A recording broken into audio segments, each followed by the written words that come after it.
피로 맺어진 빚은 반드시 갚습니다. 이스라엘은 자신들이 죽어갈 때 전 세계가 등을 돌렸던 순간을 기억합니다. 그리고 유일하게 손을 내밀어준 나라가 누구였는지도 잊지 않았습니다. 독도는 한국 땅이다. 일본의 독도 망언에 이스라엘이 그토록 단호하게 한국 편을 든 이유, 그것은 외교적 이익이 아니라 목숨값이었습니다. 그날 밤 우리를 살린 건 미국이 아니었다. 돈으로 살 수 없는 신뢰, 대한민국이 보여준 진짜 동맹의 품격 지금 바로 공개합니다. 저는 워싱턴에 위치한 국제전략문제연구소 CSIS의 수석 분석가 토마스 그레이입니다. 지난 30년간 펜타곤과 백악관을 오가며 동아시아 안보 전략을 자문해 왔습니다. 제 직업은 세상의 모든 징후를 분석해 미래를 예측하는 일입니다. 하지만 솔직히 고백하겠습니다. 올해 11월에 벌어진 이 사건만큼은 저조차 예측하지 못했습니다. 아니, 예측할 수 없었다는 게 맞겠군요. 그건 데이터의 영역이 아니라 기적의 영역이었으니까요. 이야기는 며칠 전 도쿄의 화려한 아침에서 시작됩니다. 그날 일본 도쿄의 총리관저 분위기는 마치 축제 같았습니다. 다카이치 사나의 총리는 자신의 집무실 창밖으로 도쿄 타워를 내려다보며 샴페인 잔을 들고 있었습니다. 그녀는 확신에 차 있었죠. 전날 기자회견에서 뱉은 그녀의 한마디는 계산된 도박이었습니다. 다케시마는 국제법상 명백한 일본의 고유 영토이며 한국이 이를 불법 점거하고 있다. 일본은 모든 수단을 동원해 이를 바로잡을 것이다. 평소보다 훨씬 강경한 발언이었습니다. 하지만 미국 국무부는 예상대로 노코멘트라는 짧은 논평만 내놓으며 사실상 침묵했습니다. 유럽연합도 남의 집 불구경하듯 조용했죠. 다카이치의 계산은 완벽해 보였습니다. 미국의 대중국 포위망 전략에서 일본의 역할이 커진 지금 한국 따위는 외교적으로 고립시킬 수 있다는 자신감. 그녀는 비서관에게 이렇게 말했습니다. 봐라. 아무도 한국 편을 들지 않아. 국제 정치는 힘의 논리다. 짖는 개는 무섭지 않아. 무는 주인이 무서운 법이지. 하지만 그녀의 승리감이 절망으로 바뀌는 데는 딱 72시간이 걸렸습니다. 사흘 후 새벽 4시 도쿄의 외무성 팩스 기계가 요란한 소리를 내며 문서를 토해냈습니다. 발신지는 텔아비브, 이스라엘 외교부였습니다. 당직 근무를 서던 일본 외교관은 문서를 집어들고 자신의 눈을 의심했습니다. 히브리어와 영어로 변기된 공식 성명서. 그 내용은 너무나 간결해서 더 충격적이었습니다. 이스라엘 정부는 독도가 역사적 지리적으로 대한민국의 고유 영토임을 명확히 인지한다. 이에 대한 일본 정부의 부적절한 주장에 깊은 우려를 표한다. 순간 외무성 상황실에는 정적이 흘렀습니다. 이건 단순한 지지, 선언이 아니었습니다. 외교적 선전포고나 다름없었으니까요. 일본은 이스라엘의 방산 물품을 수입하는 큰손입니다. 게다가 유대인 로비 단체인 에이펙의 영향력을 생각하면 이스라엘이 일본을 적대시할 이유는 단 하나도 없었습니다. 다카이치 장관은 새벽잠을 설치고 관저로 달려왔습니다. 그녀의 손이 부들부들 떨리고 있었죠. 그녀는 소리쳤습니다. 도대체 왜? 그들이 왜 한국 편을 드는 거야? 우리가 지불한 무기 대금이 얼마인데?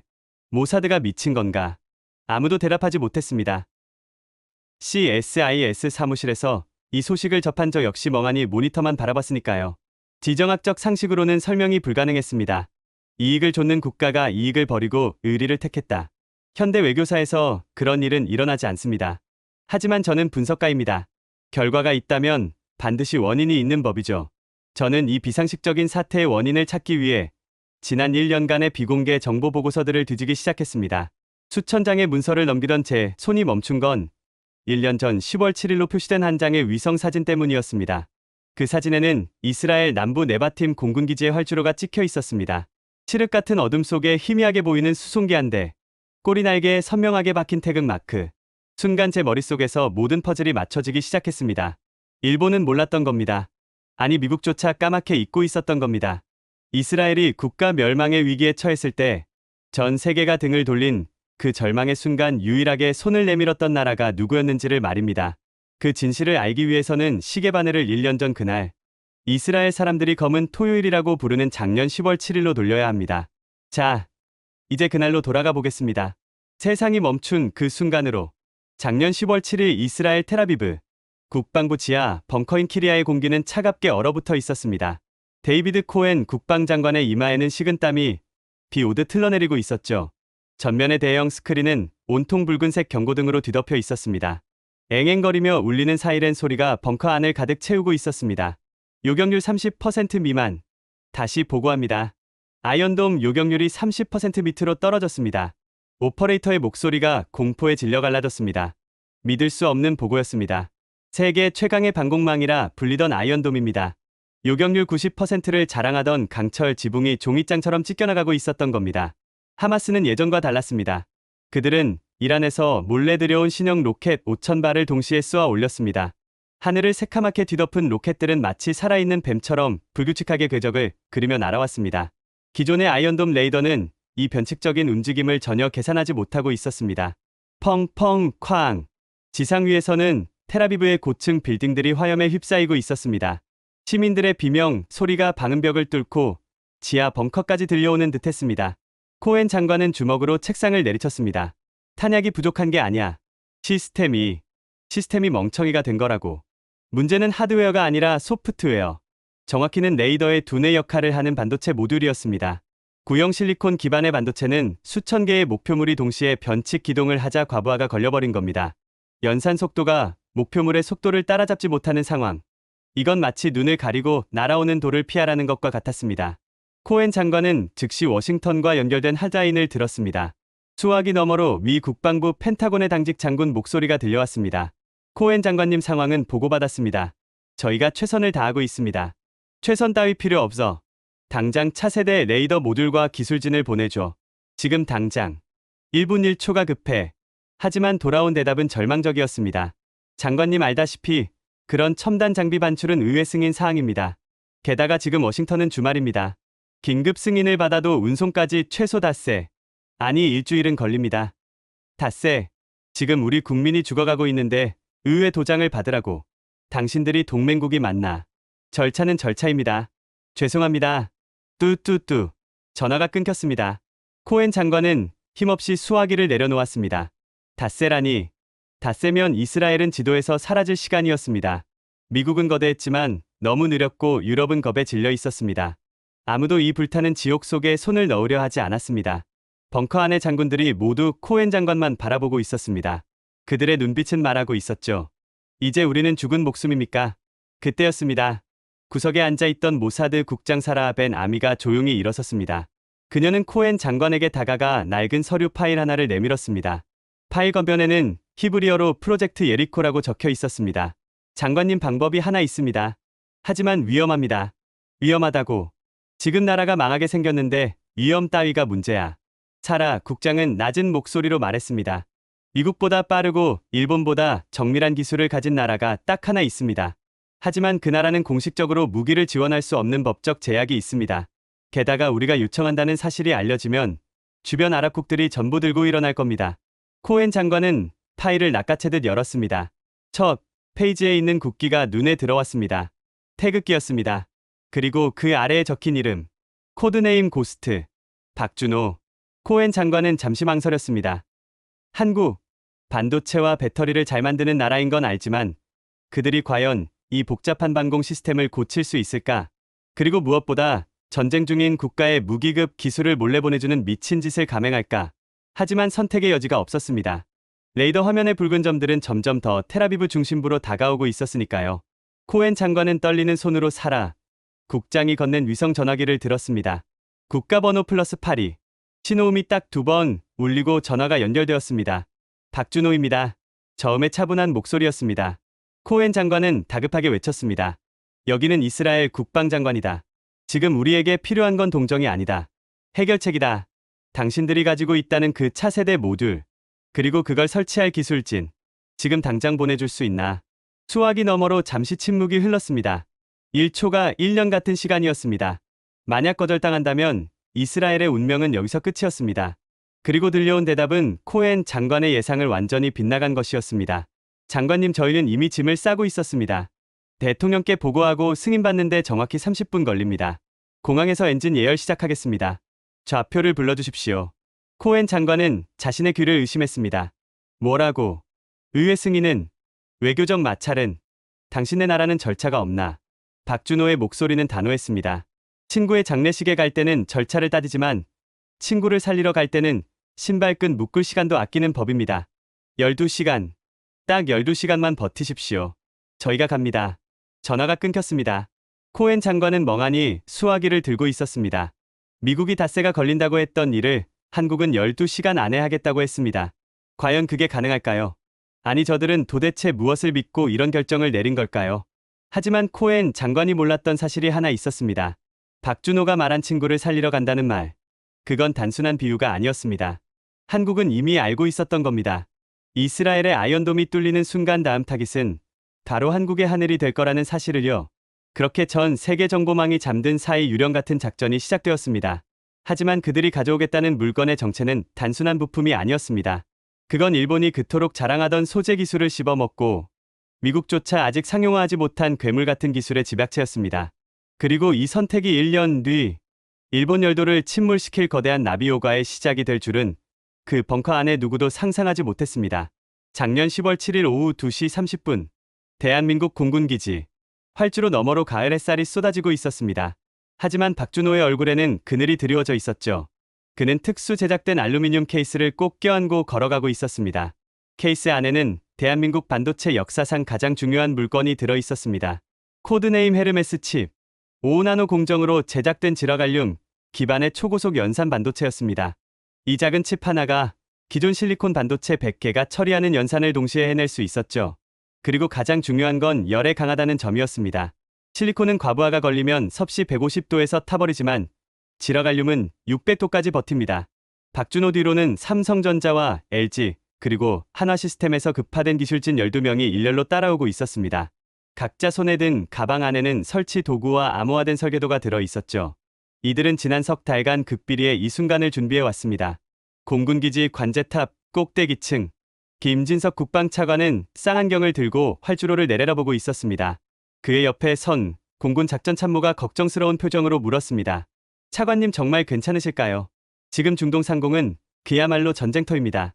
미국 항모전단이 지중해에 대기 중이고 러시아 전투기들은 시리아 영공을 순찰하고 있습니다. 만약 우리 수송기가 정체를 들키면 최악의 경우 격추당할 수도. 김 차관은 쌍안경을 내리지 않은 채 차갑게 대답했습니다. 그래서 우리가 가는 겁니다. 예. 미국은 절차 때문에 못 가고 유럽은 겁 때문에 안 가는 이 타이밍. 바로 지금 우리가 가면 그게 외교 자산이 됩니다. 위험을 감수하지 않으면 기회도 없는 법입니다. 작전참모가 여전히 불안한 표정을 지었습니다. 하지만 만약 실패한다면 국제적 망신이. 김 차관이 처음으로 쌍안경을 내렸습니다. 그의 눈빛은 단호했습니다. 게다가 저 박준호라는 사람이 누군지 아십니까? 글쎄요. 삼성연구원이라고만. 삼성전자 시스템 LSI 수석연구원입니다. 하지만 그게 전부가 아니에요. 10년 전 그는 이스라엘 하이파에 있는 테크니온 공과대학에서 전자공학 박사 학위를 땄습니다. 그때 그의 지도교수가 누군지 아십니까? 작전참모가 고개를 저었습니다. 다니엘 로젠버그. 지금 이스라엘 국방부 기술자문위원장입니다. 인연이 있는 겁니다. 그리고 인연은 때로 국가 간 조약보다 강합니다. 바로 그 순간이었습니다. 활주로 SC-130 수송기 엔진에서 푸른 불꽃이 피어올랐습니다. 쾅하는 굉음과 함께 4개의 프로펠러가 천천히 회전하기 시작했죠. 거대한 금속 새가 잠에서 깨어나는 순간이었습니다. 박준호는 수송기 후방 램프로 올라가기 직전 걸음을 멈췄습니다. 그리고 천천히 관제탑을 향해 돌아섰죠. 가을 햇살이 그의 얼굴을 비췄습니다. 그는 오른손을 올려 정확한 경례를 붙였습니다. 김 차관은 쌍안경 너머로 그 모습을 지켜봤습니다. 그리고 조용히 경례로 화답했죠. 두 사람은 한마디도 나누지 않았지만 모든 걸 말하고 있었습니다. 무사히 다녀오십시오. 대한민국이 함께합니다. 오후 3시 정각. 수송기가 활주로를 굴러가기 시작했습니다. 속도가 붙었습니다. 바퀴가 땅에서 떨어졌죠. 기체는 가을 하늘로 솟구쳤습니다. 한국 앞바다 위를 지나 동해 상공으로 날아올랐습니다. 그리고 이륙 5분 후 수송기는 갑자기 고도를 낮추기 시작했습니다. 레이더 탐지를 피하기 위한 적어도 비행이었죠. 해수면 300m 상공. 파도가 코앞에 보일 정도로 낮은 고도였습니다. 일본 방공식 별구역 바로 아래를 아슬아슬하게 스치듯 지나가는 위험천만한 항로였죠. 기내는 조용했습니다. 엔진 소음만이 공간을 가득 채우고 있었습니다. 기술진들은 각자 노트북을 펴고 마지막 시뮬레이션을 점검하고 있었어요. 헤르메스 칩을 아이언돔 시스템에 장착하는 건 단순한 부품 교체가 아니었습니다. 이건 마치 인간의 뇌에 전혀 다른 운영체제를 이식하는 수술과 같았죠. 부기장이 조종석에서 뒤를 돌아보며 물었습니다. 박 박사님 궁금한 게 있습니다. 그 칩이 정말 그렇게 대단한 겁니까? 미국도 못 만든다는 게 사실입니까? 박준호는 무릎 위에 놓인 알루미늄 케이스를 톡톡 두드리며 대답했습니다. 대단하다기보다는 미쳤다고 해야 맞습니다. 이 칩 하나가 기존 반도체 100개가 처리하는 연산을 동시에 해냅니다. 그리고 열이 거의 안 나죠. 실리콘은 과부하가 걸리면 타버리지만 지라갈륨은 섭씨 600도까지 버팁니다. 그럼 이게 있으면 아이언돔이 5,000발이 동시에 날아와도 전부 추적 가능합니다. 아니 솔직히 말하면 10,000발이 와도 괜찮을 겁니다. 문제는 인터페이스입니다. 이스라엘 시스템과 우리 칩을 연결하는 게 진짜 어려운 일이죠. 기술진 중 한 명이 걱정스럽게 끼어들었습니다. LG에서 온 소프트웨어 엔지니어 최윤재였습니다. 박사님 하지만 우리가 이걸 주면 기술이 유출되는 거 아닙니까? 이스라엘은 리버스 엔지니어링의 천재들입니다. 모사드가 이 칩을 분해해서 복제하면 박준호는 희미하게 웃었습니다. 그래서 제가 직접 가는 겁니다. 최 연구원. 이 칩 내부에는 자폭 메커니즘이 내장되어 있어요. 제가 입력한 256비트 암호 없이 분해하려고 하면 1초 만에 내부 회로가 3000도로 녹아버립니다. 쟤도 안 남죠. 최윤재가 눈을 크게 떴습니다. 그런 기능까지. 그리고 솔직히 말하면 박준호의 목소리가 낮아졌습니다. 저는 이번 일이 기술 유출이 아니라 기술 동맹의 시작이라고 생각합니다. 이스라엘은 소프트웨어와 알고리즘의 천재들입니다. 모사드의 사이버 기술은 세계 최강이죠. 하지만 하드웨어는 약합니다. 반대로 우리는 하드웨어의 마법사들이지만 소프트웨어는 그들보다 한 수 아래입니다. 만약 우리가 손을 잡는다면 그의 눈빛이 빛났습니다. 일본이 100년 걸려도 못 따라올 기술이 나올 겁니다. 미국조차 놀랄 만한 게 나올 거예요. 기내에 잠시 침묵이 흘렀습니다. 기술진들은 서로 눈빛을 교환했죠. 박준호의 말에는 단순한 자신감이 아니라 확신이 담겨 있었습니다. 한화시스템에서 온 방산 전문가 서민우가 조심스럽게 물었습니다. 박사님 그럼 이미 계획이 있으신 겁니까? 이번 일이 끝나고도 이스라엘과 계속. 박준호는 고개를 끄덕였습니다. 석 달 전부터 준비하고 있었습니다. 국방부와 이스라엘, 국방부 사이에 비밀 채널이 있어요. 이번 작전이 성공하면 본격적인 기술 협력 협정을 맺을 겁니다. 물론 1급 기밀이지만요. 왜 비밀로 해야 합니까? 아랍 국가들 때문입니다. 이스라엘과 공식적으로 군사협력을 하면 중동 전체가 들고 일어날 겁니다. 우리나라 건설사들이 중동에서 얼마나 많은 프로젝트를 하고 있는지 아시죠? 그걸 지켜야 합니다. 수송기는 계속 서쪽으로 날아갔습니다. 동중국해를 지나 남중국해로 접어들었죠. 해가 서서히 기울기 시작했습니다. 주황빛 석양이 수평선을 물들이고 있었습니다. 오후 6시 30분, 수송기는 인도양 상공에 진입했습니다. 기장이 기내에 방송을 켰습니다. 여러분 지금부터 본격적인 위험 구역입니다. 1시간 후면 시리아 영공과 맞닿은 지역을 지나갑니다. 안전벨트 착용하시고 응급 상황에 대비해 주십시오. 긴장감이 흘렀습니다. 기술진들은 노트북을 닫고 가방을 단단히 고정했습니다. 혹시 모를 격변 상황에 대비한 거였죠. 저녁 9시 15분, 수송기는 페르시아만을 벗어나 이라크 영공 남쪽을 스치고 있었습니다. 칠흑 같은 어둠이 창밖을 가득 채우고 있었죠. 별빛만이 희미하게 기체를 비추고 있었습니다. 바로 그때였습니다. 삐삐삐삐삐. 조종석에서 날카로운 경고음이 울리기 시작했습니다. 기장의 목소리가 인터콤을 통해 퍼졌습니다. 레이더의 미확인 기체 포착. 방향 3시. 거리 50km. 빠르게 접근 중입니다. 속도 마하 1.2. 박준호의 표정이 굳었습니다. 기술진들의 얼굴에서 혈색이 사라졌죠. 마하 1.2. 그건 전투기의 속도였습니다. 국적 확인 가능합니까? 기장이 답했습니다. 아직 불명. 잠깐 통신이 들어옵니다. 무전기에서 잡음 섞인 목소리가 흘러나왔습니다. 영어도 히브리어도 아닌 언어였습니다. 박준호는 순간적으로 알아차렸습니다. 10년 전 이스라엘에서 공부할 때 러시아 유학생들과 자주 어울렸거든요. 러시아어였습니다. 이확인 항공기여, 당신은 지금 제한 공역에 접근하고 있다. 즉시 식별 부호를 전송하라. 반복한다. 식별 부호를 전송하라. 수송기 안이 순식간에 얼어붙었습니다. 러시아 전투기가 그들을 포착한 겁니다. 시리아에 주둔 중인 러시아 공군이었죠. 만약 한국 군용기라는 게 밝혀지면 외교적 파장은 상상을 초월할 것이었습니다. 미국도 모르고 유엔도 모르는 비밀 작전이 전 세계에 노출되는 순간이었습니다. 기장이 박준호를 돌아봤습니다. 그의 얼굴에 땀이 맺혀 있었습니다. 박사님 어떻게 합니까? 신호를 보내면 우리 정체가 탄로납니다. 하지만 안 보내면 격추당할 수도. 기술진들이 모두 박준호를 바라봤습니다. 12명의 시선이 그에게 집중됐죠. 생사의 갈림길이었습니다. 박준호는 1초도 망설이지 않고 대답했습니다. 민간 화물기로 위장합니다. 더미 신호 송출하세요. 싱가포르발 두바이행 화물 수송기로. 하지만 그들이 육안으로 확인하러 오면 우리 기체에 박힌 공군 마크가. 그때는 박준호가 조용히 말했습니다. 그때는 진실을 말하는 수밖에 없습니다. 우리는 사람을 살리러 가는 중이라고. 의료 장비를 싣고 가는 인도적 지원이라고. 그게 거짓말은 아니잖습니까? 기장은 잠시 망설이다 고개를 끄덕였습니다. 그리고 재빨리 조작반을 두드렸죠. 위장 신호가 전파를 타고 나갔습니다. 30초가 지났습니다. 1분이 지났습니다. 무전기에서는 아무 소리도 들리지 않았습니다. 혹시 속은 걸까요? 그런데 2분 후였습니다. 싱가포르 화물 기어 항로를 15도 남쪽으로 수정하라. 현재 항로는 군사작전구역이다. 남쪽으로 15도 선회 후 계속 진행하라.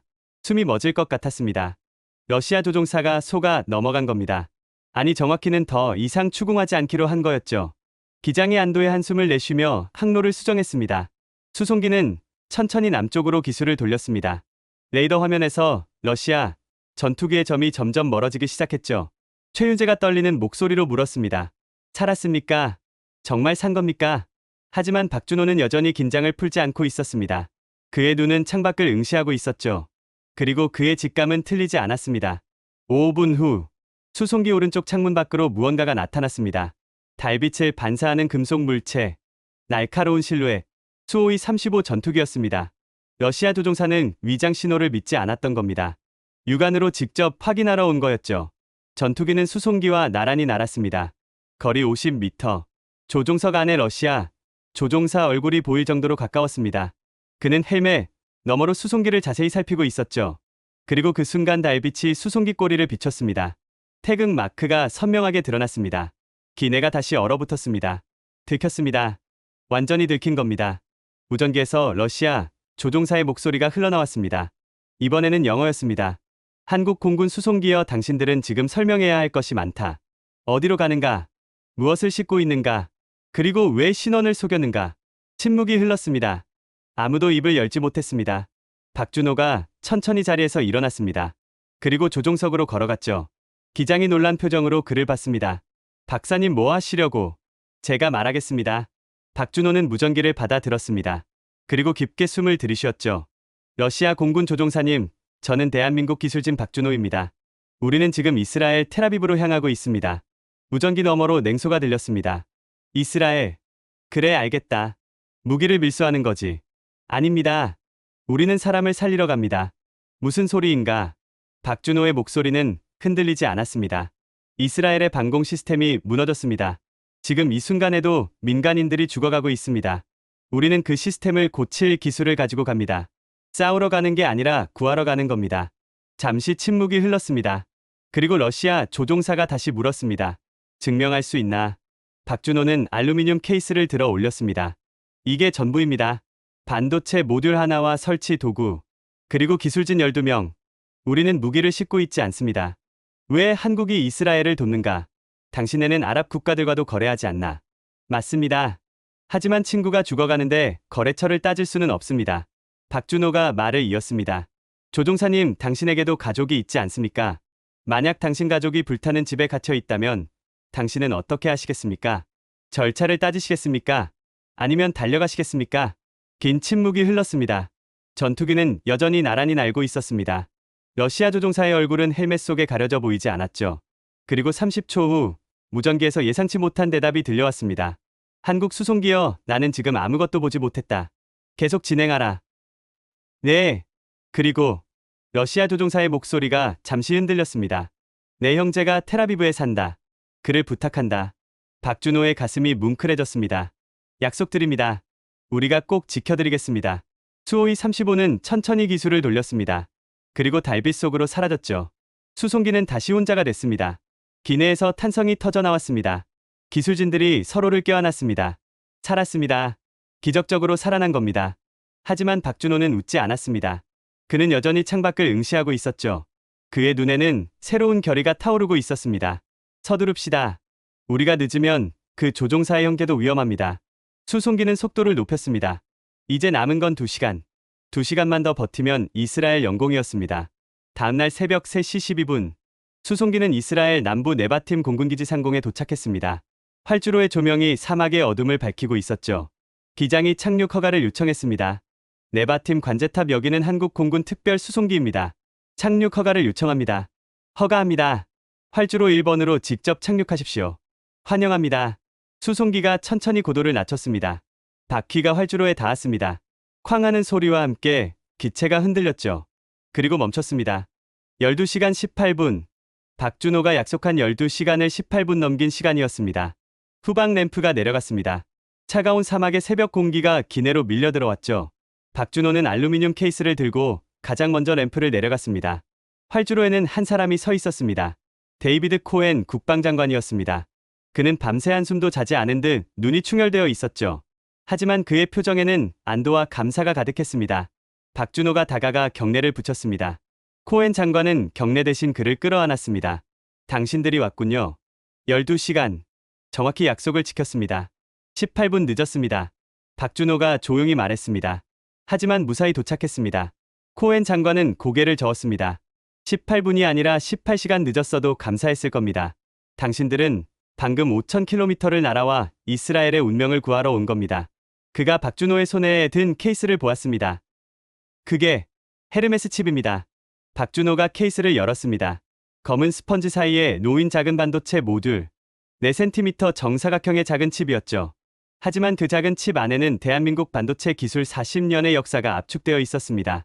코엔 장관의 손이 떨렸습니다. 이걸로 정말 가능합니까? 5,000발을 막을 수 있습니까? 10,000발도 막을 수 있습니다. 박준호의 목소리는 단호했습니다. 하지만 설치에 시간이 걸립니다. 최소 48시간. 아마 72시간까지 필요할 겁니다. 72시간. 코엔 장관의 표정이 어두워졌습니다. 그 시간을 버틸 수 있을지 모르겠습니다. 하마스는 쉬지 않고 로켓을 쏘아 올리고 있습니다. 그럼 더 서둘러야겠네요. 박준호가 뒤를 돌아봤습니다. 12명의 기술진이 장비를 들고 줄지어 램프를 내려오고 있었습니다. 자, 여러분. 지금부터 72시간 동안 우리는 잠을 자지 않습니다. 밥도 서서 먹습니다. 우리가 1분 지체할 때마다 누군가 죽습니다. 이해하셨습니까? 네. 기술진들의 대답이 새벽 공기를 갈랐습니다. 코엔 장관이 앞장섰습니다. 키리아 벙커로 갑시다. 작업실은 준비되어 있습니다. 일행은 대기하고 있던 군용 트럭에 올라탔습니다. 트럭은 사막을 가로질러 텔아비브로 향했습니다. 동쪽 하늘이 서서히 밝아오고 있었습니다. 하지만 밝아오는 하늘 너머로 여전히 폭발음이 들려오고 있었습니다. 하마스의 로켓이 계속 날아오고 있었던 겁니다. 박준호는 트럭 짐칸에 앉아 그 소리를 들었습니다. 그리고 알루미늄 케이스를 더욱 꽉 껴안았죠. 조금만 기다리세요. 우리가 지금 갑니다. 72시간의 사투가 시작되려 하고 있었습니다. 과연 한국의 기술진들은 아이언돔을 살려낼 수 있을까요? 그리고 그 작은 칩 하나가 정말로 이스라엘의 운명을 바꿀 수 있을까요? 새벽 4시 15분. 텔아비브 키리아 지하 벙커. 형광등 불빛이 차갑게 내려앉은 기술실. 벽면을 가득 채운 모니터들은 온통 붉은색 경고등으로 뒤덮여 있었습니다. 이스라엘 기술진 8명이 컴퓨터 앞에 앉아 있었지만 그들의 표정은 절망적이었죠.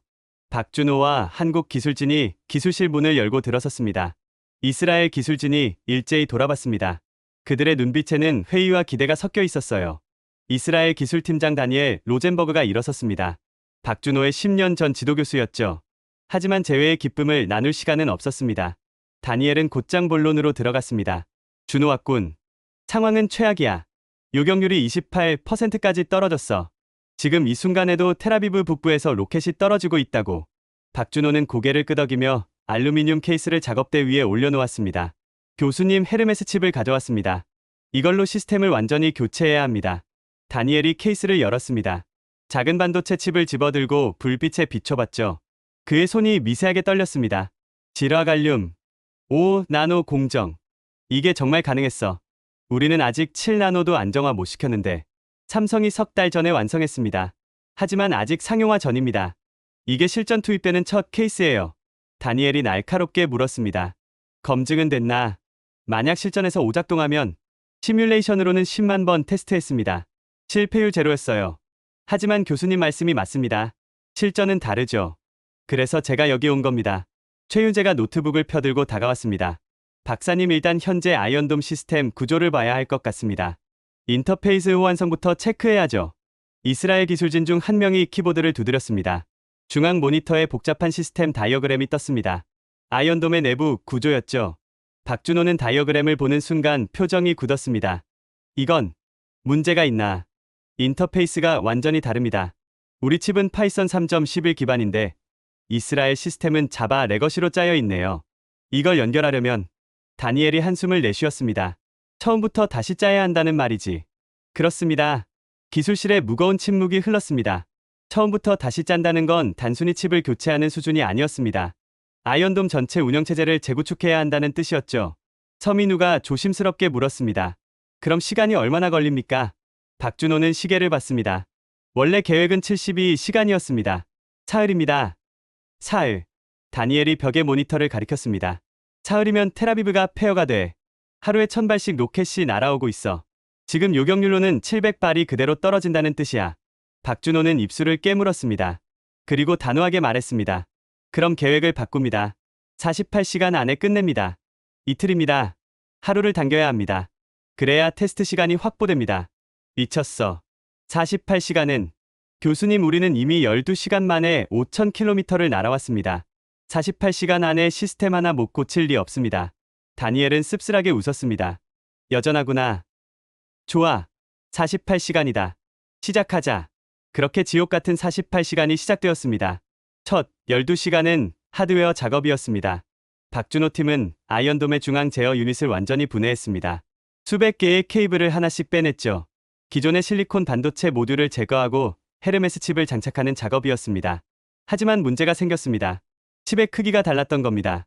헤르메스 칩은 4cm 정사각형이었지만 기존 모듈은 6cm였죠. 소켓이 맞지 않았습니다. 서민우가 다급하게 말했습니다. 박사님 어댑터가 필요합니다. 하지만 우리가 가져온 장비 중에는 박준호는 작업대 서랍을 뒤지기 시작했습니다.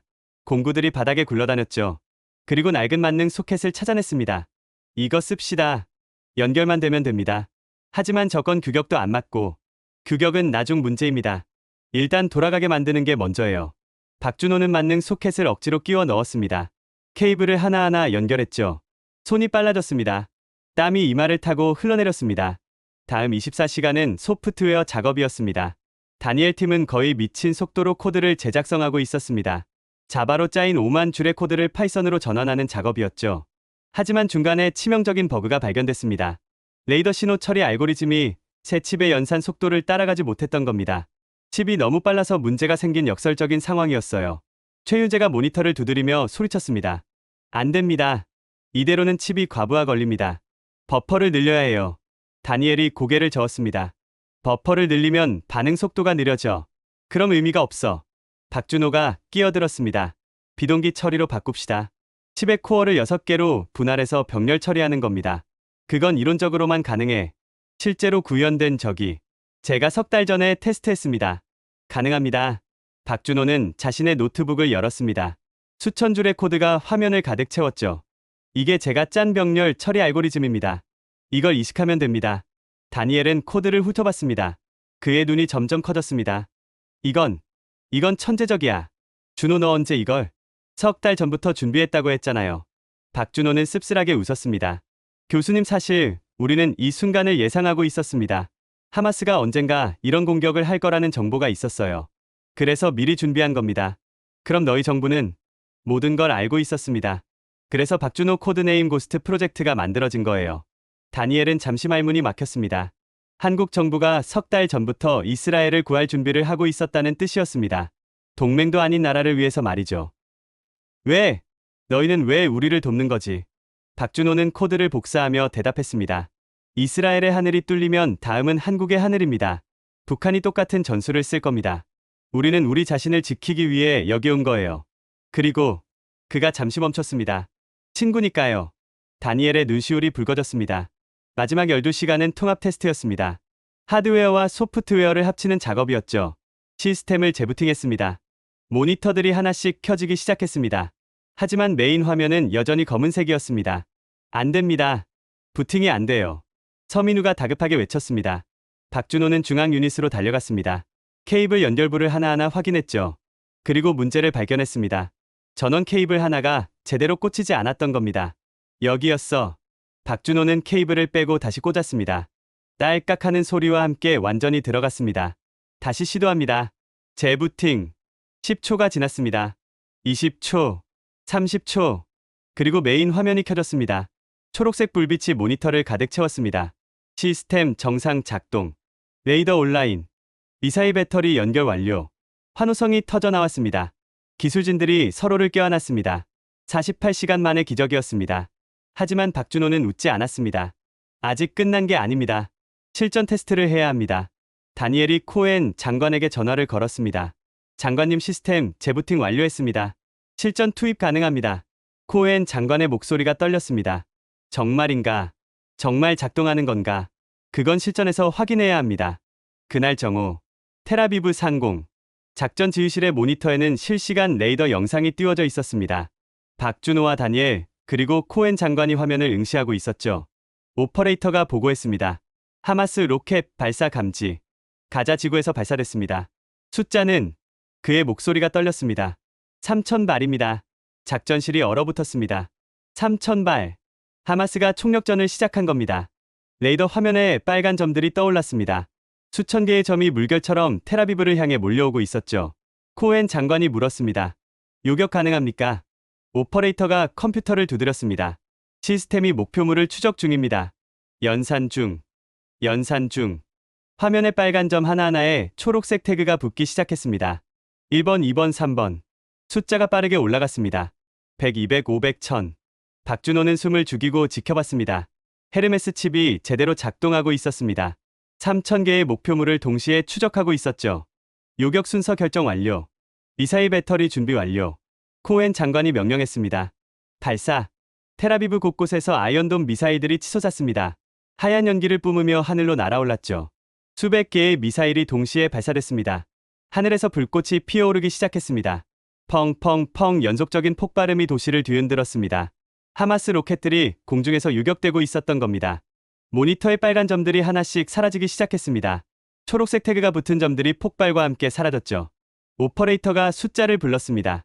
요격률 85%, 90%, 93%. 코엔 장관의 손이 떨렸습니다. 95%. 불과 5분 만에 3,000발 중 2,850발이 요격됐습니다. 150발만이 지상에 도달했죠. 그것도 대부분 빈 들판에 떨어졌습니다. 작전실에 환호성이 터져나왔습니다. 장군들이 서로를 껴안았습니다. 병사들이 눈물을 흘렸죠. 코엔 장관은 박준호에게 다가갔습니다. 그리고 그를 꽉 껴안았습니다. 성공했어. 당신들이 해냈어. 강철 지붕이 살아났어. 박준호는 안도의 한숨을 내쉬었습니다. 그리고 조용히 중얼거렸습니다. 교수님, 우리가 해냈습니다. 다니엘은 눈물을 닦으며 고개를 끄덕였습니다. 그래, 우리가 해냈어. 하지만 박준호는 알고 있었습니다. 이건 시작일 뿐이라는 거요. 진짜 전쟁은 지금부터였습니다. 그리고 1년 후 이 순간이 일본을 침몰시킬 결정적 증거가 될 줄은 그 누구도 예상하지 못했습니다. 과연 이 비밀 작전은 언제까지 숨겨질 수 있을까요? 그리고 1년 후 이스라엘은 왜 침묵을 깨고 한국 편을 들었을까요? 이제 그 비밀의 베일이 벗겨지려 하고 있습니다. 다음 날 오전, 예루살렘 총리 관저. 네타냐후 총리의 집무실은 긴장감으로 가득 차 있었습니다. 타원형 테이블 주위로 이스라엘 안보 수뇌부가 모여 앉아 있었죠. 코엔 국방장관 사라 벤 아미 모사드 국장, 그리고 외교장관 엘리 레비. 테이블 중앙에는 한 장의 보고서가 놓여 있었습니다. 제목은 작전 예리코의 새벽 결과 보고였죠. 네타냐후가 보고서를 펼치며 입을 열었습니다. 어제 요격률 95%. 믿기지 않는 수치군요. 코엔 장관, 정말 한국 기술 덕분입니까? 그렇습니다, 총리님. 헤르메스 칩이 없었다면 우리는 지금 여기 없었을 겁니다. 엘리 레비 외교장관이 끼어들었습니다. 하지만 문제가 있습니다. 한국이 우리를 도왔다는 사실이 알려지면 외교적 파장이 엄청날 겁니다. 무슨 파장 말입니까? 아랍 국가들입니다. 이집트, 요르단, 사우디. 그들은 한국과 수십억 달러 규모의 건설 프로젝트를 진행하고 있습니다. 만약 한국이 우리에게 군사기술을 지원했다는 게 밝혀지면 그들은 한국을 배신자로 간주할 겁니다.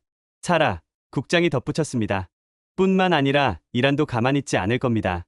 그들은 헤르메스 칩을 빼내기 위해 무슨 짓이든 할 겁니다. 한국 기술진이 표적이 될 수 있어요. 네타냐후는 잠시 생각에 잠겼습니다. 그리고 코엔 장관을 봤죠. 한국 측 입장은 어떻습니까? 그들도 비밀 유지를 원합니다. 박준호 박사가 직접 말했습니다. 이 작전은 존재하지 않았던 일이 되어야 한다고. 왜죠? 그들은 영웅인데, 세계에 자랑해도 될 일인데. 코엔 장관이 조용히 답했습니다. 진짜 친구는 공개를 요구하지 않는다고 했습니다. 네타냐후의 가슴이 뭉클해졌습니다. 엘리 외교장관이 제안했습니다. 그럼 이렇게 합시다.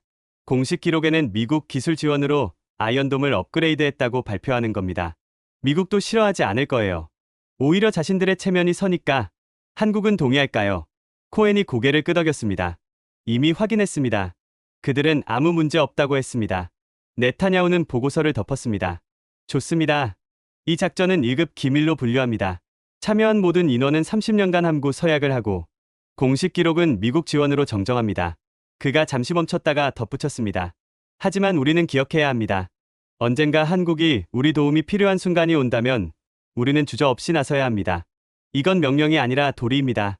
모두가 고개를 끄덕였습니다. 같은 시각 서울 청와대 국가안보회의실. 김진석 국방차관은 NSC 상임위원들 앞에서 보고하고 있었습니다. 작전 예리코의 새벽은 성공적으로 완료됐습니다. 헤르메스 칩은 완벽하게 작동했고 아이언돔은 정상화됐습니다. NSC 사무처장이 물었습니다. 이스라엘 측 반응은 어떻습니까? 감사를 표하고 있습니다. 그리고 비밀 유지에 동의했습니다. 좋습니다. 우리도 마찬가지입니다. 이 작전은 공식적으로 없던 일입니다. 기록을 남기지 마십시오. 김진석은 잠시 망설이다 조심스럽게 물었습니다. 하지만 처장님, 우리가 이렇게 큰일을 하고도 아무도 모르게 하는 게 맞습니까? 국민들은 알 권리가. 국민들의 안전이 먼저입니다. NSC 사무처장의 목소리가 단호했습니다. 만약 이 사실이 알려지면 북한도 똑같은 전술을 준비할 겁니다. 우리가 헤르메스 칩을 가지고 있다는 걸 알면 그에 대응하는 무기를 개발하겠죠. 비밀은 우리의 무기입니다. 김진석은 고개를 끄덕였습니다. 하지만 한 가지 제안이 있습니다. 말씀하십시오. 이스라엘과 비밀 기술 협력 협정을 체결하면 어떻겠습니까? 이번 일을 계기로 장기적인 파트너십을 만드는 겁니다. NSC 사무처장의 눈빛이 빛났습니다. 구체적으로 이스라엘은 소프트웨어와 AI 알고리즘이 강합니다. 우리는 반도체와 하드웨어가 강하죠. 만약 우리가 손을 잡으면 일본이 100년 걸려도 못 따라올 기술이 나옵니다. 사무처장은 잠시 생각했습니다. 좋습니다. 비밀리에 추진하십시오. 하지만 절대 문서로 남기지 마십시오. 모든 협의는 구두로만 진행합니다. 그렇게 한국과 이스라엘 사이에 보이지 않는 동맹이 시작되었습니다. 작년 10월부터 올해 10월까지 1년간 매월 한 번씩 한국과 이스라엘 기술진이 교류했습니다. 때로는 텔아비브에서 때로는 서울에서 만났죠. 하지만 공식 일정은 없었습니다. 여권에도 도장이 찍히지 않았어요. 그들은 유령처럼 움직였습니다. 이스라엘의 AI 표적 인식 알고리즘과 한국의 차세대 반도체가 결합됐습니다. 모사드의 사이버 보안 기술과 한국의 오지 네트워크 기술이 융합됐죠. 그 결과 놀라운 무기 시스템들이 탄생했습니다. 레이저 방어 시스템, 아이언 빔의 연산 속도가 10배 빨라졌습니다. 무인 정찰기의 인공지능이 혁신적으로 개선됐죠. 사이버 방어 시스템이 세계 최강 수준으로 올라섰습니다. 하지만 이 모든 것은 철저히 비밀에 붙여졌습니다. 올해 9월 워싱턴 DC CIA 본부 중동 담당 부국장 마크 톰슨은 이상한 점을 발견했습니다. 이스라엘의 기술 발전 속도가 너무 빨랐던 겁니다. 이건 말이 안 돼. 1년 만에 이렇게 많은 게 업그레이드 될 수는 없어. 그는 부하 직원을 불렀습니다. 지난 1년간 이스라엘에 입국한 외국 기술진 명단을 뽑아봐.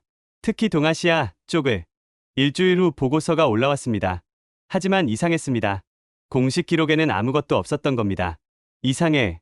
분명 누군가 도왔을 텐데. 마크는 인공위성 사진을 다시 분석하기 시작했습니다. 작년 10월 7일부터 한 달간의 텔아비브 공항 위성 사진들을요. 그리고 한 장의 사진에서 멈췄습니다. 네바팀 공군기지 활주로에 정체불명의 수송기가 있었습니다. 칠흑 같은 어둠 속에서 희미하게 보이는 기체. 꼬리 날개의 마크가 확대됐습니다. 태극 마크였습니다. 한국. 마크는 즉시 상급자에게 보고했습니다. 부국장님, 한국이 이스라엘을 도왔습니다. 작년 10월에 비밀 작전이 있었던 것 같습니다. CIA 부국장은 보고서를 읽었습니다. 그리고 파일을 덮었죠. 마크, 이 파일은 봉인합니다. 예, 하지만 왜? 우리가 건드릴 사안이 아닙니다. 한국과 이스라엘이 무슨 협력을 하든 그건 그들의 주권이에요. 우리가 개입할 명분이 없습니다. 하지만 미국의 이익은? 부국장이 날카롭게 말했습니다. 한국이 이스라엘을 도운 건 우리의 이익이기도 합니다. 아이언돔이 무너졌다면 우리가 직접 개입해야 했어요. 한국이 대신해준 겁니다. 고마워해야죠. 마크는 더 이상 말하지 못했습니다. 이 보고서는 1급 기밀로 분류합니다. 아무에게도 말하지 마십시오. 그렇게 미국도 침묵했습니다. 하지만 CSIS의 저 토마스 그레이는 달랐습니다. 저는 공식 정보망에 접근할 수 없었지만 공개 정보만으로도 뭔가 이상하다는 걸 느끼고 있었죠. 이스라엘 국방 예산이 예년과 비슷한데 기술 수준은 급상승했어. 누군가 도왔다. 하지만 누가? 저는 가능성 있는 국가들을 나열했습니다. 미국, 영국, 독일, 프랑스. 하지만 모두 공식 기록이 있었습니다. 숨길 이유가 없었죠. 그리고 한 가지 가능성이 떠올랐습니다. 한국. 하지만 확신할 수 없었습니다. 증거가 부족했거든요. 저는 이 의문을 마음 한구석에 담아두고 있었습니다. 그리고 며칠 전 다카이치 사나이가 실수를 했습니다. 그 실수가 1년간 숨겨졌던 진실을 세상에 드러내게 될 줄은 그녀도 몰랐을 겁니다. 과연 이스라엘은 왜 침묵을 깨기로 결정했을까요? 1년 동안 지켜온 비밀을 버린 이유는 무엇일까요? 그 답은 바로 의리였습니다. 며칠 전 저녁 8시, 텔아비브 이스라엘 외교부 긴급 보고가 들어왔습니다. 일본 총리 다카이치 사나이의 독도 발언이었죠. 외교부 동아시아 담당관은 즉시 사라 벤 아미 모사드 국장에게 전화를 걸었습니다. 국장님, 일본이 한국 영토에 대해 문제를 일으키고 있습니다. 그게 우리와 무슨 상관입니까? 한국이 외교적으로 고립될 위기입니다. 미국도 유럽도 침묵하고 있습니다. 사라는 전화기를 꽉 쥐었습니다. 한국. 1년 전 그날 밤의 기억이 떠올랐죠. 보고서를 보내십시오. 지금 당장. 30분 후 사라는 코엔 국방장관의 집으로 차를 몰았습니다. 밤 9시가 넘은 시각이었지만 상관없었습니다. 코엔 장관은 서재에서 책을 읽고 있었습니다. 사라가 들어서자 놀란 표정을 지었죠. 사라, 무슨 일입니까? 이 시간에. 장관님 기억하십니까? 1년 전 10월 7일. 코엔의 표정이 굳었습니다. 어떻게 잊을 수 있겠습니까? 한국이 위기입니다. 사라는 보고서를 건넸습니다. 코엔은 빠르게 읽어 내려갔습니다. 그의 손이 떨리기 시작했죠. 일본이 미쳤군요. 한국 영토를 자기네 땅이라고. 문제는 국제사회의 반응입니다. 아무도 한국 편을 들지 않고 있습니다. 코엔은 창밖을 바라봤습니다. 텔아비브의 야경이 평화롭게 빛나고 있었죠. 1년 전 이맘때쯤 이 도시는 화염에 휩싸여 있었습니다. 사라, 우리가 무엇을 해야 할까요? 성명을 발표해야 합니다. 한국이 옳다고. 독도는 한국 땅이라고. 코엔은 고개를 저었습니다. 그건 외교 문제입니다. 내가 결정할 사안이 아니에요. 하지만 장관님, 전쟁내각 회의를 소집합니다. 이건 정부 차원에서 결정해야 할 문제예요. 다음날 밤 10시, 예루살렘 총리관저 지하 상황실. 전쟁내각 7명이 긴급 소집됐습니다. 네타냐후 총리를 중심으로 원형 테이블에 앉았죠. 코엔 장관이 먼저 입을 열었습니다. 여러분, 한국이 지금 외교적 위기에 처했습니다. 그는 상황을 설명했습니다. 다카이치의 발언, 미국과 유럽의 침묵, 한국의 고립. 엘리 외교장관이 즉시 반대했습니다. 우리가 왜 개입해야 합니까? 동아시아 영토 분쟁은 우리와 무관합니다.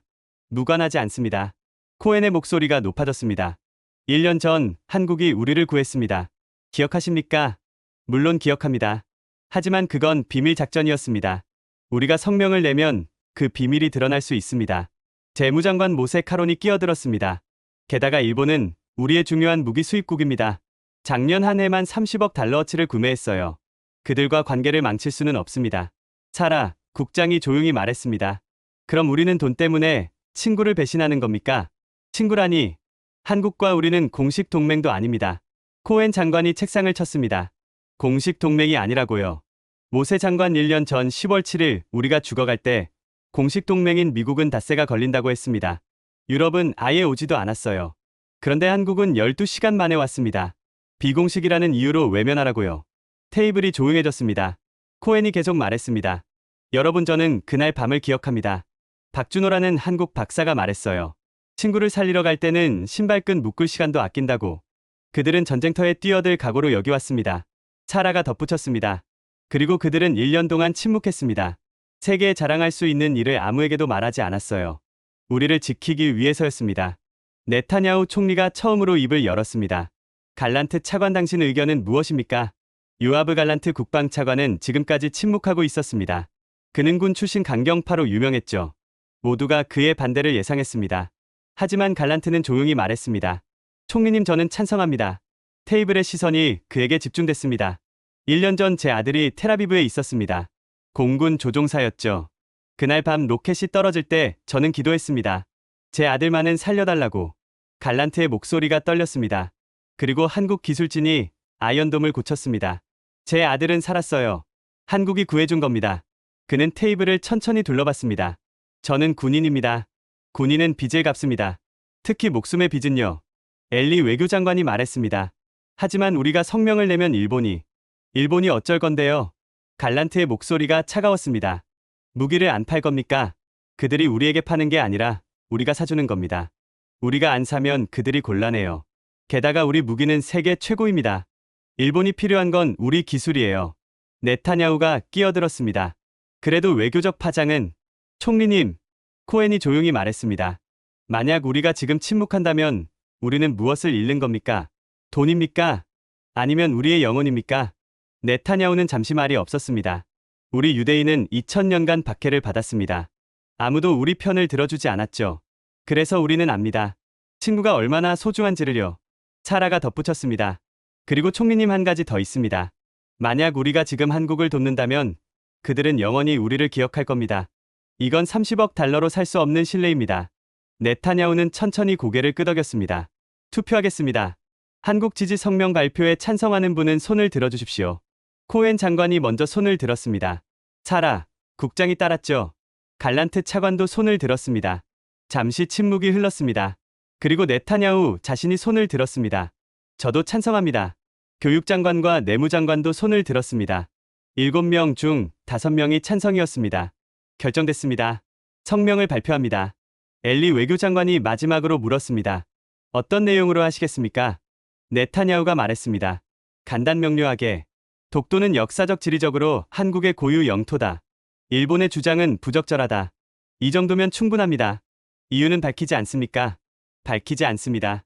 우리가 왜 한국 편을 드는지는 우리만 알면 됩니다. 회의가 끝났습니다. 새벽 2시였습니다. 네타냐후는 혼자 집무실에 남았습니다. 그는 책상 서랍을 열고 한 장의 사진을 꺼냈습니다. 1년 전 작년 10월 8일에 새벽 네바팀 공군기지에서 찍은 사진이었습니다. 한국 수송기 옆에 선 박준호와 기술진들. 그들의 얼굴에는 피로가 가득했지만 눈빛은 빛나고 있었죠. 네타냐후는 사진을 쓰다듬으며 중얼거렸습니다. 고맙습니다, 친구들. 이제 우리가 갚을 차례입니다. 그 다음날 새벽 4시, 도쿄 외무성에 팩스가 도착했습니다. 이스라엘 외교부의 공식 성명이었죠. 히브리어와 영어로 병기된 짧은 문장들. 이스라엘 정부는 독도가 역사적 지리적으로 대한민국의 고유 영토임을 명확히 인지한다. 일본은 패닉에 빠졌습니다. 다카이치 총리는 관저로 달려와 소리를 질렀습니다. 도대체 왜? 그들이 왜 한국 편을 드는 거야? 우리가 얼마나 많은 무기를 샀는데. 외무성 관계자들은 아무 대답도 하지 못했습니다. 이유를 찾아. 당장. 왜 이스라엘이 한국 편을 드는지 이유를 밝혀내. 하지만 아무도 답을 찾을 수 없었습니다. 그들은 몰랐던 겁니다. 1년 전 그날 밤의 비밀을요. 같은 시각 서울 청와대. 긴급 NSC 회의가 소집됐습니다. 김진석 국방차관이 보고했습니다. 이스라엘이 공식 성명을 냈습니다. 독도는 한국 영토라고. 예상하지 못한 일입니다. NSC 사무처장의 목소리에 놀라움이 묻어났습니다. 이스라엘과 약속했습니다.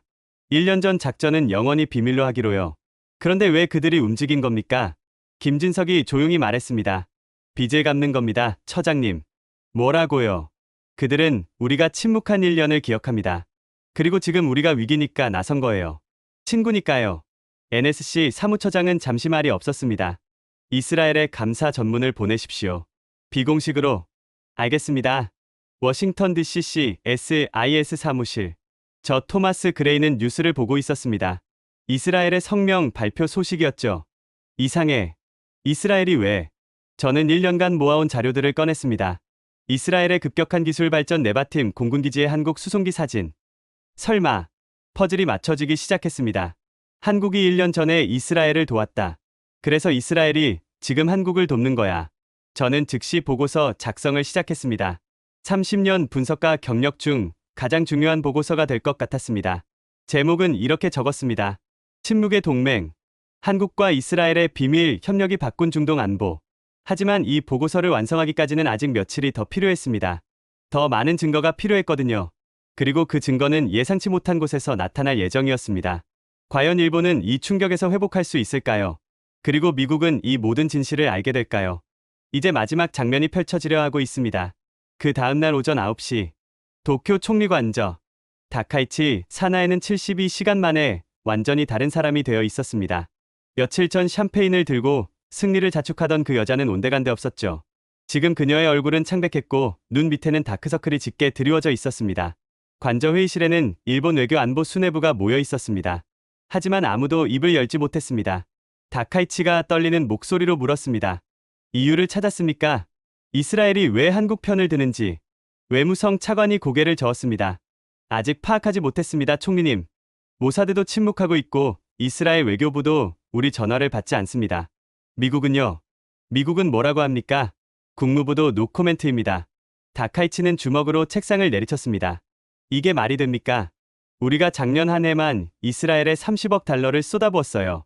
그런데 그들이 우리를 배신해. 방위성 장관 이토 히로시가 조심스럽게 끼어들었습니다. 총리님 혹시 1년 전 10월에 무슨 일이 있었는지 조사해보는 게 어떻겠습니까? 10월이요. 왜 갑자기 10월? 하마스 공격이 있었던 때입니다. 그때 이스라엘 방공망이 무너졌었죠. 그런데 며칠 만에 기적적으로 회복됐습니다. 당시 미국 기술 지원이라고 발표했지만 이토의 목소리가 낮아졌습니다. 저희 정보기관이 이상한 점을 발견했습니다. 무엇을? 한국 공군 수송기가 그 시기에 이스라엘에 갔다 왔습니다. 공식 기록은 없지만 우리 인공위성이 포착했어요. 다카이치의 얼굴이 하얗게 변했습니다. 그게 사실입니까? 확인이 필요하지만 정황상 그렇습니다. 그럼 한국이 이스라엘을 도왔다는 겁니까? 아이언돔을 고친 게 한국 기술이었다는. 아무도 대답하지 못했습니다. 다카이치는 의자에 주저앉았습니다. 모든 게 이해되기 시작했습니다. 왜 이스라엘이 일본 대신 한국을 선택했는지 말이죠. 외무성 차관이 물었습니다. 총리님 어떻게 하시겠습니까? 철회합니다. 네, 제 발언을 철회합니다. 다케시마 문제는 외교적으로 해결하겠다고. 더 이상 강경 발언은 하지 않겠습니다. 하지만 총리님 그렇게 하시면 국내 여론보다 더 중요한 게 있습니다. 다카이치의 목소리가 떨렸습니다. 국제적 고립입니다. 이스라엘이 한국 편을 든 건 시작일 뿐일 수 있어요.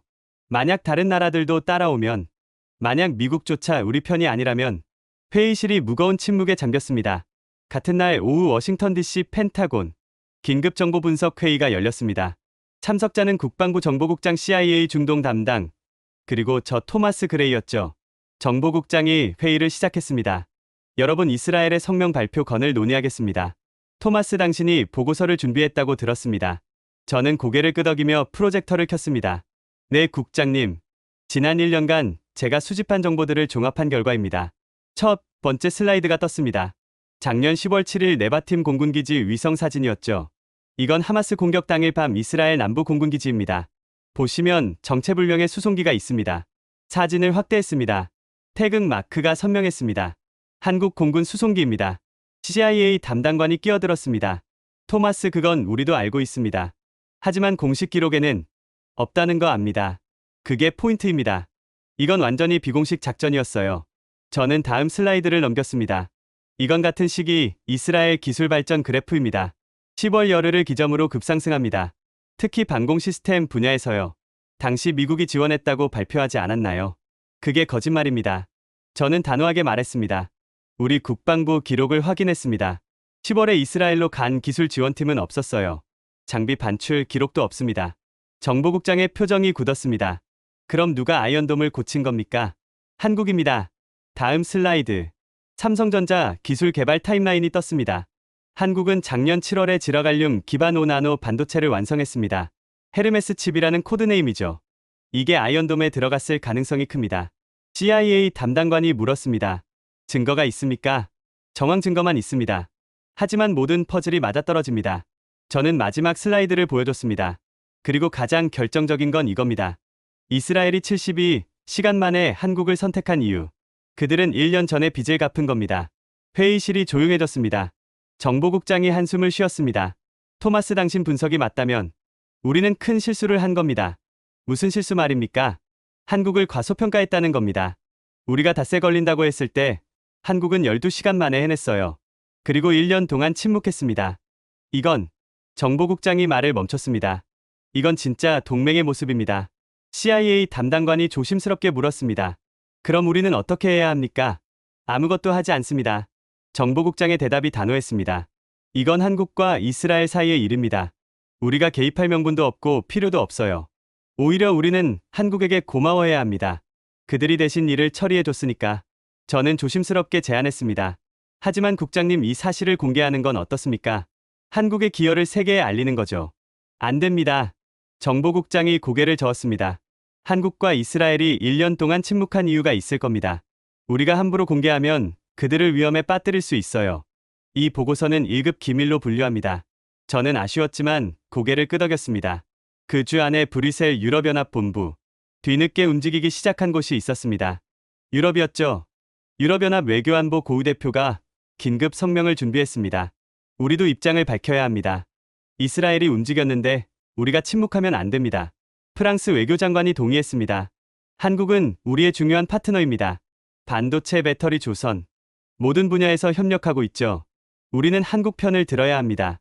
며칠 후 유럽연합이 공식 성명을 냈습니다. 이유는 역사적 사실과 국제법에 기반한 평화적 해결을 지지한다. 직접적이지는 않았지만 한국의 우호적인 내용이었습니다. 며칠 후에는 동남아 국가들이 움직였습니다. 싱가포르, 베트남, 말레이시아. 그들은 모두 한국과 긴밀한 경제 관계를 맺고 있었죠. 한국의 입장을 지지한다. 도미노 효과가 시작됐습니다. 도쿄는 점점 더 고립되고 있었습니다. 일주일 후 마침내 다카이치 사나이가 공식 사과했습니다. 제 발언이 한국 국민에게 상처를 줬다면 사과드립니다. 다케시마 문제는 외교적 대화를 통해 평화적으로 해결하겠습니다. 하지만 이미 늦었습니다. 일본의 외교적 신뢰는 바닥을 쳤죠. 워싱턴 내 사무실. 저는 최종 보고서를 작성하고 있었습니다. 결론. 한국과 이스라엘의 비밀 협력은 21세기 동맹의 새로운 모델을 제시한다. 이는 지정학적 이해관계가 아닌 실질적 필요와 신뢰에 기반한 관계다. 저는 키보드를 두드리며 생각했습니다. 30년간 이 일을 해왔지만 이런 케이스는 처음이야. 한국은 정말 대단한 나라야. 그리고 마지막 문장을 적었습니다. 미국을 포함한 모든 국가는 한국으로부터 배워야 한다. 진정한 힘은 군사력의 크기가 아니라 신뢰의 깊이에서 나온다는 것을. 한국은 조용한 거인이다. 과시하지 않지만 실행한다. 약속하지 않지만 지킨다. 요구하지 않지만 베푼다. 저는 보고서를 저장하고 사무실 불을 껐습니다. 창밖으로 워싱턴 DC의 밤하늘에 별이 빛나고 있었습니다. 올해 10월 7일 텔아비브. 1년이 흘렀습니다. 박준호는 다시 이스라엘을 방문했습니다. 하지만 이번엔 혼자가 아니었어요. 한국 국방부 대표단 20명과 함께였죠. 공식 일정은 민간 기술 교류였습니다. 하지만 실제로는 한국 이스라엘 비밀 동맹 1주년 기념식이었습니다. 야드 바셈 기념관 지하 회의실. 1년 전과 같은 장소였습니다. 테이블에는 놀라운 물건들이 전시돼 있었습니다. 차세대 레이저 방어 시스템 아이언빔 이저명. 연산 속도가 기존의 20배였습니다. 한국의 7나노 반도체와 이스라엘의 AI 알고리즘이 결합된 결과물이었죠. 초소형 정찰 드론 벌새. 크기는 실제 벌새만 했지만 50km를 날 수 있었습니다. 양자 암호 통신 시스템. 절대 해킹 불가능한 군사 통신망이었습니다. 네타냐후 총리가 전시품을 가리키며 말했습니다. 박 박사님 보십시오. 1년 만에 우리가 이룬 것들을요. 이건 한국과 이스라엘이 함께했기에 가능했습니다. 박준호는 전시품들을 하나하나 살펴봤습니다. 놀랍습니다. 정말 놀라워요. 코엔 장관이 덧붙였습니다. 그리고 이 모든 기술은 방어용입니다. 우리의 약속을 지켰죠. 한국도 마찬가지입니다. 우리는 이 기술들을 북한의 위협으로부터 우리 국민을 지키는 데 쓸 겁니다. 차라 국장이 새로운 파일을 꺼냈습니다. 박 박사님 이제 다음 단계로 나아갈 때입니다. 다음 단계요. 공개입니다. 일부만이라도 세상에 알려야 합니다. 박준호는 고개를 저었습니다. 아직 때가 아닙니다. 중동 정세가 여전히 불안하고. 알아요. 하지만 영원히 숨길 수는 없습니다. 네타냐후가 말을 이었습니다. 우리는 생각했습니다. 어떻게 하면 우리의 협력을 알리면서도 민감한 부분은 보호할 수 있을까? 그래서 이런 방법을 제안합니다. 그는 설명했습니다. 한국 이스라엘 기술협력센터를 공식 설립합니다. 표면적으로는 민간 기술 교류 기관이죠. 하지만 실제로는 우리의 협력 거점이 됩니다. 그럼 사람들이 의심하지 않을까요? 의심해도 증명할 수 없습니다. 우리는 AI, 의료, 기술 같은 민간 분야도 함께 연구합니다. 군사 기술은 그 뒤에 숨기는 거죠. 박준호는 잠시 생각했습니다. 한국 정부와 논의해보겠습니다. 그날 저녁 박준호는 다시 텔아비브 해변을 걸었습니다. 1년 전과 똑같은 장소. 하지만 모든 게 달라져 있었습니다. 그의 휴대폰이 울렸습니다. 한국에서 온 전화였죠. 네, 여보세요. 박 박사님, 저 김진석입니다. 차관님 무슨 일이십니까? 좋은 소식입니다. 대통령께서 승인하셔서요. 한국 이스라엘 기술협력센터 설립을요. 박준호의 얼굴에 미소가 번졌습니다. 정말입니까? 네. 그리고 한 가지 더. 박 박사님을 초대 센터장으로 임명하고 싶다고 하십니다. 박준호는 지중해를 바라봤습니다. 석양이 바다를 붉게 물들이고 있었죠. 영광입니다. 받아들이겠습니다. 며칠 후 서울과 텔아비브에서 동시에 기자회견이 열렸습니다. 한국-이스라엘 기술협력센터 공식 설립 발표였죠. 언론은 환영했습니다. 한국과 이스라엘 기술, 강국 두 나라의 협력, AI 의료 기술 분야에서 혁신 기대. 하지만 아무도 몰랐습니다. 이 센터가 1년 전 비밀 동맹의 결과물이라는 것을요. 도쿄는 조용히 지켜봤습니다. 다카이치 사나에는 이미 총리 자리에서 물러난 뒤였죠. 그녀의 후임자는 더 이상 독도 문제로 강경 발언을 하지 않았습니다. 워싱턴도 환영했습니다. 한국과 이스라엘의 협력은 자유 진영에 도움이 된다. 하지만 펜타곤은 알고 있었습니다. 이게 단순한 민간 협력이 아니라는 것을요. 저 토마스 그레이는 사무실에서 뉴스를 보며 씁쓸하게 웃었습니다. 결국 공개했구나. 하지만 진짜 비밀은 여전히 숨겨져 있어. 저는 1년 전 작성한 보고서를 다시 꺼내 읽었습니다. 침묵의 동맹. 그리고 마지막 페이지에 새로운 문장을 추가했습니다. 한국과 이스라엘의 비밀은 앞으로도 계속될 것이다. 하지만 그것은 나쁜 비밀이 아니다. 이것은 신뢰의 비밀이다. 진정한 동맹은 SNS에 올리지 않는다. 조용히 일하고 결과로 말한다. 30년 분석가 생활을 하며 내가 배운 가장 중요한 교훈이 있다. 가장 강력한 힘은 가장 조용하게 움직인다는 것이다. 한국이 바로 그런 나라다. 올해 10월 7일, 1년이 흘렀습니다. 텔아비브 한국-이스라엘 기술협력센터에서 특별 행사가 열렸습니다. 예리코의 새벽 작전 1주년 기념식이었습니다. 물론 비공개 행사였죠. 박준호는 이제 센터장이 되어 있었습니다. 그의 머리는 희끗희끗해졌지만 눈빛은 여전히 빛나고 있었죠. 기념식에는 1년 전 그날 밤 함께했던 12명의 기술진이 모두 참석했습니다. 그리고 이스라엘에서는 코엔 전 국방장관, 사라 전 모사드 국장, 그리고 네타냐후 전 총리가 왔습니다. 박준호가 마이크 앞에 섰습니다. 여러분, 1년 전 오늘 우리는 12시간 만에 5,000km를 날아왔습니다. 불가능하다고 했던 일을 해냈죠. 그의 목소리가 떨렸습니다. 그리고 그 12시간이 72시간을 만들었습니다. 이스라엘이 우리를 지켜줬죠. 그 72시간이 1년을 만들었습니다. 지금 우리가 함께 만들고 있는 이 모든 것들을요. 코엔이 일어나 박준호를 껴안았습니다. 고맙습니다, 친구요. 당신이 없었다면 우리는 여기 없었을 겁니다. 아닙니다, 장관님. 우리가 없었다면 이스라엘도 한국을 지켜주지 않았을 겁니다. 두 사람은 서로를 바라보며 웃었습니다. 기념식이 끝나고 박준호는 센터 옥상으로 올라갔습니다. 텔아비브의 야경이 한눈에 들어왔습니다. 빌딩들의 불빛이 반짝이고 있었죠. 그는 1년 전을 떠올렸습니다. 불바다였던 이 도시, 절망에 빠진 사람들, 그리고 12시간 만에 날아온 한국 수송기. 우리가 정말 해냈어. 박준호는 하늘을 올려다봤습니다. 별들이 빛나고 있었죠. 그리고 조용히 중얼거렸습니다. 세상은 조용히 움직이는 자의 편이다. 여러분, 오늘 이야기가 감동적이었다면 구독과 좋아요 버튼을 꼭 눌러주세요. 세상에 숨겨진 진실들이 더 널리 알려질 수 있습니다. 대한민국을 응원하신다면 댓글에 대한민국 최고라고 남겨주세요. 어디서 보고 계시는지도 댓글로 알려주시면 그곳에 평안이 가득 깃들길 바라겠습니다. 여러분의 응원 한마디 한마디가 대한민국을 더욱 강하게 만듭니다. 우리는 하나로 연결되어 있습니다. 감사합니다.